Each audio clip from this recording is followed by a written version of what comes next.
Hello friends, good morning. Myself Rahul from Lucknow. Welcome to my YouTube channel. कैसे हैं आप सभी लोग? आशा करता हूँ मस्त होंगे, स्वस्थ होंगे और मजे में होंगे।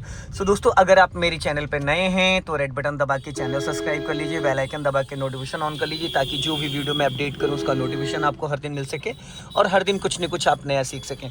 सो दोस्तों, बड़े रास्तों पर कार को कैसे चलाएंगे, हाईवे जैसे रास्ते पर कार को कैसे चलाएंगे। अक्सर देखा है विगनर्स के साथ एक इशू होता है जहाँ पे कार बार बार बंद हो जाती है और हल्का सा एक्सीलेटर लेके उठाइए। हल्का एक्सीलेटर पीछे जा रही है, हल्का एक्सीलेटर लो, ब्रेक से पैर हटाओ। हाँ, एक्सीलेटर के साथ उठाओ, गड्ढे में गाड़ी बैठी है। हल्का एक्सीलेटर ले लो। हाँ, पहले एक्सीलेटर लो फिर क्लच छोड़ो। आप क्लच ज़्यादा छोड़ दे रही हैं इसलिए बंद हो रही है। आप एक्सीलेटर लो पहले फिर क्लच छोड़ो। मैम क्या कर रहे हो? गड्ढे में गाड़ी है आपकी, गड्ढे से नहीं निकल पा रही है ना आप। पहले हाफ क्लच, ब्रेक से पैर हटाओ। अब एक्सीलेटर देखो, बस आ गई सामने। राइट काटो, राइट देखो, राइट से कोई आ तो नहीं रहा है। अब पता है यहाँ पे कार आपकी बार बार बंद क्यों हो रही थी? पहली बात तो ब्रेक ही नहीं रिलीज कर रही थी। आप डर की वजह से, पैनिक कंडीशन की वजह से आपका ब्रेक लगा हुआ था और राइट वाला जो आपका टायर था ना वो खड्डे में था, समझ रहे हैं? और गियर को देखते नहीं है, गियर लगाते टाइम आप गियर देखने लगती है। ये सबसे बड़ा फॉल्ट है। चलती कार में अगर आप गियर देखोगे, कब किसको बोनेट पे बैठा लोगे आपको भी नहीं पता चलेगा। और जो आप बार बार अभी गाड़ी यहाँ बंद हो रही थी, ये यहाँ से अच्छा, हल्का राइट रखो और चलने दो धीरे धीरे। अपना लेफ्ट हो और धीरे धीरे चलने दो। हाँ, ये जो पैनिक कंडीशन में गाड़ी क्यों बंद होती विगनर थे। अब वहां पे देखो, मैं आपको बताता हूँ दिक्कत क्या थी। एक बार कार बंद हो जाए कोई बात नहीं, फिर आपने गियर देखा नहीं, गलत बात। गियर नहीं देखना है, ठीक है? गियर नहीं देखना। और ये कौन सा गियर डाल दिया आपने? ये 5th गियर डाल दिया, 3rd नहीं है। 3rd सेंटर में लगता है, अब लगा है 3rd। अब इंजन का साउंड और इससे पहले इंजन का साउंड है डिफरेंस। 5th गियर में कार जर्क कर रही थी, ऐसा लग रहा था जैसे गाड़ी रुक रही है। और 3rd गियर में देखो ईजिली चल रही है। तो फर्स्ट गियर जो होता है मित्रों, वो होता है 0 से 15, और सेकंड गियर जो होता है 15 से 30, और 3rd गियर जो होता है वो होता है 30 to 40, और 4th गियर जो होता है 40 to 60, और 5th गियर 60 अब देखो सामने वो बाइक वाला फोन चला रहा है। हॉर्न जब भी बजाए करिए आप मैम, तो हमेशा लॉन्ग हॉर्न बजाए करिए, क्योंकि आप चल रहे हो NH24 हाईवे पर। नेशनल हाईवे है ये, लखनऊ टू दिल्ली, ठीक है?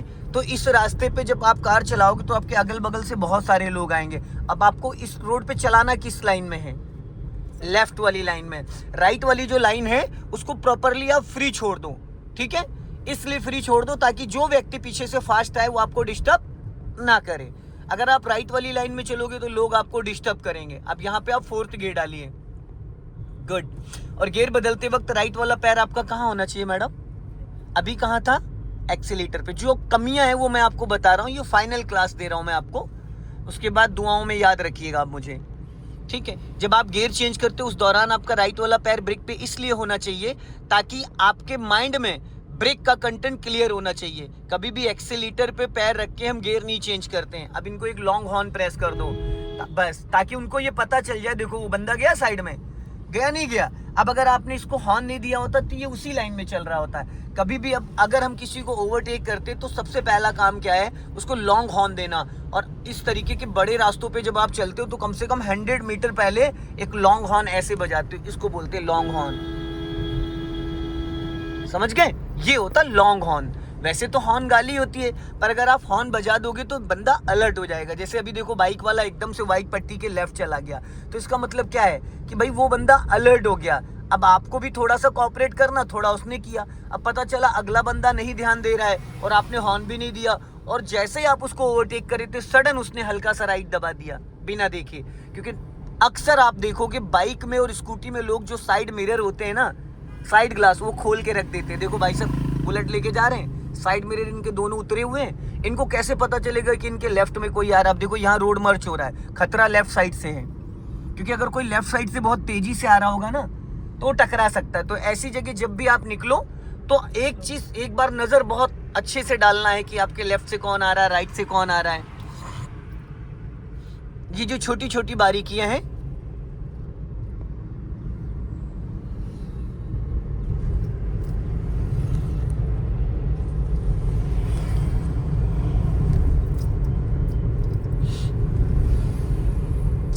और जब देखो कोई रोड क्रॉस कर रहा हो, जैसे ये देखो बीच में कट है, अक्सर कभी कभी क्या होता है बाइक वाले स्कूटी वाले अचानक ट्रैक्टर वगैरह, क्योंकि इस रास्ते पे एक्सीडेंट बहुत होते हैं, जाम होता है और एक्सीडेंट भी बहुत होते हैं। अभी तो मॉर्निंग का टाइम है इसलिए खाली पड़ा है। अब सामने देखो ऑटो जा रहा है, पहले आप राइट का सिग्नल दो ताकि पीछे से जो व्हीकल आ रहे हैं वो अलर्ट हो जाए कि ये गाड़ी लाइन चेंज कर रही है।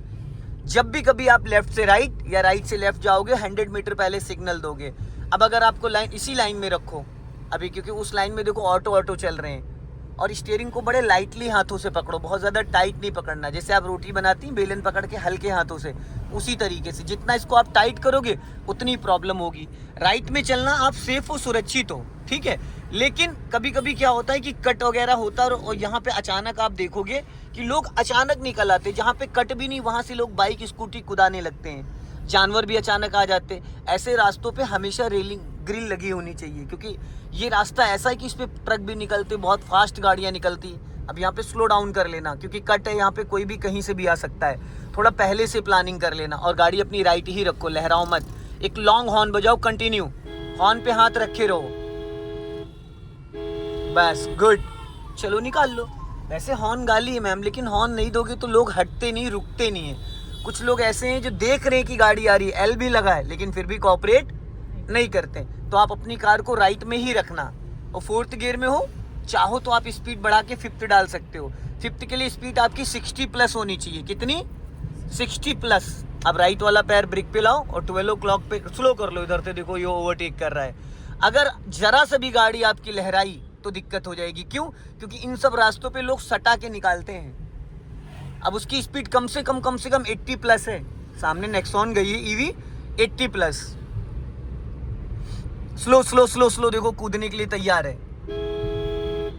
ऐसे अचानक रोड पे लोग निकलते हैं।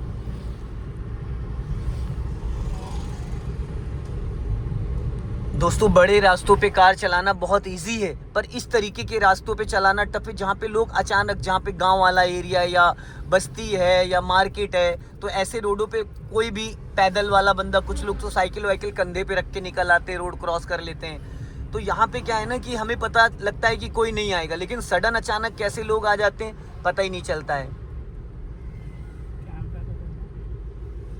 चलते रहो धीरे धीरे, कोई इशू नहीं। 60 प्लस, अगर आप 60 प्लस होगे तो दिक्कत है, बट अभी आप 60 प्लस नहीं थे, आप 60 माइनस थे, समझ रहे हैं? 60 प्लस नहीं थे, आप 60 माइनस थे। इस रोड पे 60 से हाँ, चौथा है ना, चौथा ही तो है मैडम। अरे तो 5th के लिए 60 प्लस होना चाहिए, और आप 60 नहीं 40-50 की स्पीड पे हो। 60 के बाद 5th गियर डाला जाता है। अब देखो इंजन थोड़ा हल्का हल्का बैठ रहा है, बट 5th गियर में आप 60 तक भी चल सकते हो, बहुत अच्छा माइलेज मिलेगा। अगर आप 5th गियर में 60-70-80 60-70-80 मतलब 60 से 70 चलोगे, बहुत ही अच्छा माइलेज निकालेगी गाड़ी। और माइलेज वहाँ पे शो भी करता है कि अभी आपकी कार माइलेज क्या दे रही है। अब माइलेज देखने के चक्कर में लहरा दी आपने गाड़ी, है लहराई ना, यही नहीं होना चाहिए। नजर हटी दुर्घटना घटी। नजर आप कोई भी एक्टिविटीज कर रही हैं मैम, तो आपका ये हमेशा ध्यान कि नजर आपकी रोड से नहीं हटनी चाहिए। और अगल बगल वाले लोग आपके जो निकल रहे हैं, तो एक चीज का और ध्यान देना कि आपके लेफ्ट में कौन सा व्हीकल आ रहा है, वो आपको पता होना चाहिए। आपकी कार के 200-300 मीटर पीछे क्या चल रहा है। इस लुकिंग ग्लास से आपको बैक साइड का पूरा अंदाजा मिलेगा। चोर नज़र से इसको देखते रहना। ये राइट वाला साइड मिरर जो है उसमें राइट साइड चेक करते रहना। सारी चीज़ें आपको देखते रहना कि आपके अगल बगल कौन आ रहा है कौन जा रहा है, समझ रहे हैं? इससे क्या होगा, आप अलर्ट रहोगे। कोई भी कभी भी अगर कुछ ऊट पटांग भी कर रहा है तो भी आप कंट्रोल कर लोगे। देखो सामने भी एल जा रहे हैं भाई साहब।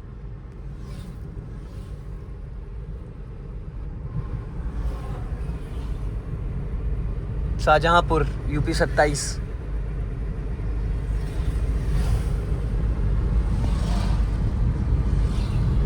एल से ना बहुत बेनिफिट है। कुछ जो समझदार व्यक्ति होते हैं, जो जिनको पता है कि एल का रीजन क्या है, तो वो कभी भी आपको डिस्टर्ब नहीं करेगा। अगर आपकी गाड़ी बंद भी हो गई ना, तो वो बहुत ज्यादा आपको पैनिक नहीं करेगा। उसे पता है कि जो मैं बार बार हॉर्न दूंगा तो अगला इंसान पैनिक हो जाएगा। और एल से बहुत सारे लोग कॉपरेट भी करते हैं कि आपसे थोड़ा दूरी बना के चलते हैं। तो मेरा मानना ये है कि अगर आप विगनर हो तो महीने 2 महीने तो एल लगा के ही चलाना चाहिए, कम से कम 2 महीने, जब तक कि आपका अच्छे से हाथ साफ ना हो जाए। पर आप तो 6 महीने से लगाए हो, कोई दिक्कत नहीं है।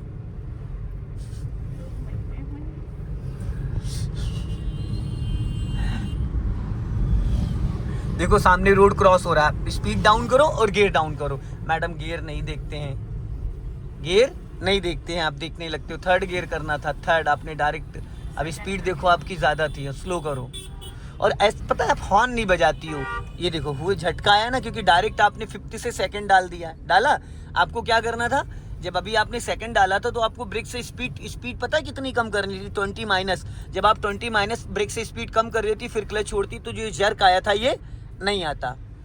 जैसे आप स्पीड बढ़ा के गियर लगाते हो और अभी आपकी क्लच में सेटिंग अच्छे से नहीं बैठ रही, अब झटके मार रही हैं, मतलब क्लच को जर्क से रिलीज करती हैं। क्लच हमेशा इक्वल आना चाहिए, 1 2 3 4 5, 1 से लेके 5 तक तो क्लच आपका ऐसे आना चाहिए, 1 2 3 4 5। अगर आपने 1 3 10 ऐसे छोड़ा तो कार का इंजन बंद हो जाएगा। पहले गियर में अगर आप गाड़ी उठाओगे, फर्स्ट गियर में अगर कार को रोक के उठाओगे 1 3 10 ऐसे, तो इंजन बुझ जाएगा। अगर सेकंड गियर में आप 1 10 छोड़ोगे तो कार में झटका आएगा, क्योंकि कार ऑलरेडी आपकी 10 से 20 चल रही है, तो वहाँ इंजन नहीं बुझेगा लेकिन झटका आएगा। और फर्स्ट गियर में अगर आपकी गाड़ी खड़ी है और आपने 1 2 3 4 5 करके छोड़ा, तो कार में ना झटका आएगा ना कार का इंजन बंद होगा। लेकिन अगर आपने फर्स्ट गियर में रुकी कार में क्लच छोड़ा 1 5 10, तो कार का इंजन बुझ जाएगा। समझ रहे हैं, इंजन ही लॉन्ग हॉर्न बजाइए कंटिन्यू, क्योंकि इधर से दोस्तों ये चंद्रिका देवी द्वार, यहाँ से बस करीब करीब 7 से 8 किलोमीटर अंदर चंद्रिका देवी मंदिर है। और अब आप 4th गियर डाल लीजिए। देखो राइट वाला पैर आया, कहीं ब्रेक पे नहीं आया, यही कमी है आपके अंदर। और इसको कोई सही नहीं करा सकता है, पता है, इसको कोई सही नहीं करा सकता। आपके माइंड में ये बैठा होना चाहिए कि मुझे गियर बदलना है तो मेरा राइट वाला पैर ब्रेक पे होना चाहिए, एक्सीलेटर पे नहीं। मुझे गियर बदलना है तो मेरा राइट वाला हाथ 12 o'clock पे होना चाहिए। मैं गियर बदल रही हूँ तो मुझे सामने देखना है, जितनी दूर देखोगे उतना बेस्ट है। समझ गए, जितनी दूर देखोगे आप उतना बेस्ट है। स्लो कर लेना,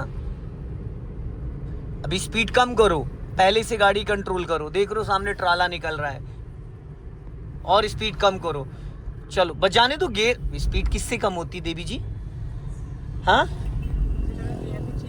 स्लो, वो देखो टर्न करेगा, स्लो स्लो स्लो स्लो। हाँ आप हॉर्न नहीं बजाती, आपके अंदर ये बहुत बड़ी कमी है। पता है हॉर्न बहुत कम बजाती हैं आप। आपको तो हाईवे पे हॉर्न बहुत बजाना होता है, लोग अगल बगल से आते, रुकते नहीं हैं। समझ रहे हैं? सो दोस्तों हाईवे पे कार को जब हम चलाते तो जो लोग ओवरटेक करते उनको हम कैसे, उनसे कैसे बचते हैं आमने सामने। जैसे देखो सामने ट्राला जा रहा है, अभी उसने कैसे टर्न किया था। ये छोटी छोटी जो बारीकियां हैं ये बहुत मैटर करती हैं। आप अगर फर्स्ट टाइम हाईवे पे कार चला रहे हो तो कैसे चलाओगे, ये सावधानियां हटी, दुर्घटना घटी। तो इस वीडियो को ज़्यादा से ज़्यादा शेयर करें, कमेंट में ज़रूर बताएं। जय हिंद, वंदे मातरम।